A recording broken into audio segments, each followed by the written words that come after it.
lifemoreabundantblog.com, and today I'm going to show you how to make immune boosting elderberry lollipops.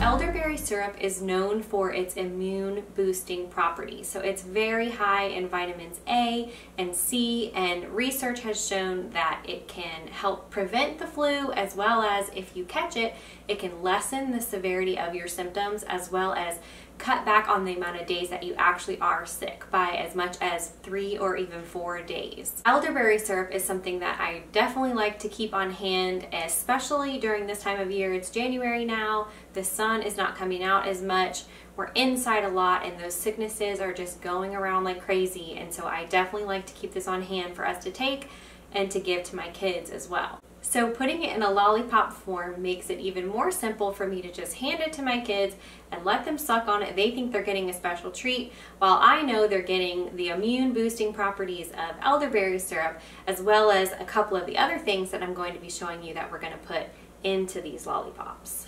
So one of the things that sets these lollipops apart are that we're going to add vitamin D3 into them. So I like to supplement with vitamin D3 in the winter time because you normally get it from the sun, but when we're not outside playing like we are in the spring and summer and early fall, your body needs more of this and you can supplement with it. So this just comes in an oil form, really simple to use. I normally just give my kids 1 drop a day, but I also give them elderberry syrup. By combining the two, we can just make things a little bit easier. Another thing we're going to add to our lollipops are probiotics. So I like to use this brand from Young Living for my kids. It's a prebiotic and probiotic supplement, and we're going to sprinkle these on the lollipops. We're going to put it into the mold before we pour in the elderberry, and then we're also going to sprinkle it on the back of them, and it's going to, one, help their gut flora, you know, all the good things that probiotics do. So good for your kids, so good for you. I feel like everyone should be on probiotics. It's so helpful for immune health and everything. So it's going to serve 2 purposes. It's going to help support their gut flora and, you know, give them all those benefits that you especially need in the wintertime when your body is trying to fight off all kinds of sicknesses that you may come in contact with. But it also is going to help keep the lollipops from sticking. You'll need silicone molds, which I just found these on Amazon. They're very inexpensive. I'll put them in the description down below. And then they actually came with these reusable little plastic lollipop sticks, which are great. You can just wash them and reuse them. So to begin, we're just going to combine the 3 main ingredients, the water, the honey, and the elderberry syrup, into a saucepan. So we're going to start with our 1/4 cup of filtered water, and then we're going to add a 1/4 cup of elderberry syrup, which I just purchased an organic kind on Amazon. And then we're going to add our 1/2 cup of raw local honey. You could use any type of honey that you have. And when you put it on the stove on medium heat, make sure you watch it closely because it can burn. And we're going to get this to hard crack stage. So if you're unfamiliar with making candy, this is about 300 degrees on a candy thermometer, which takes a pretty long time.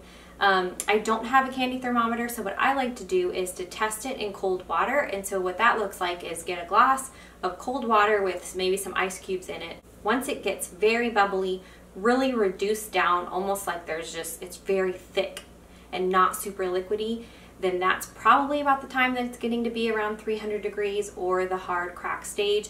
And what you do is just take a little bit, drop it in the cold water, and if it kind of forms a ball and sinks to the bottom, let it cool for a second. You kind of fish it out, and if you can kind of crack it or not crack it, it's so hard that you can't even crack it, then that is where we want it to be in order to make these lollipops. And if it doesn't get to that point, if you pour it in the molds before it gets to that point, the lollipops will become kind of gooey, not really set up, and they'll be pretty difficult to eat. So let's get this over to the stove, heating up over medium heat. So once your mixture is at 300 degrees or the hard crack stage, you can prepare your molds. So put the sticks in, sprinkle with probiotic powder. You can use any kind you like. I'll link a few of my favorites below. And then just fill up with the elderberry syrup. And next we're going to add our vitamin D3, which I just use 1 drop per lollipop. And then we're going to sprinkle more probiotic powder and then let these set up for about 30 minutes. Once your elderberry lollipops have set for about 30 minutes, it's safe to pop them out of their silicone mold. If you find that the lollipops are still a little bit sticky, even with the probiotic powder on them, you can dip them in a little bit of cornstarch and that will keep them from sticking to things. I like to store mine just in a little baggies, and like I said, give them to my kids every day. I hope you enjoyed this video. If you're new to my channel, please subscribe. I make 2 new videos every week on natural living, DIY projects, and real food recipes. Thank you for watching.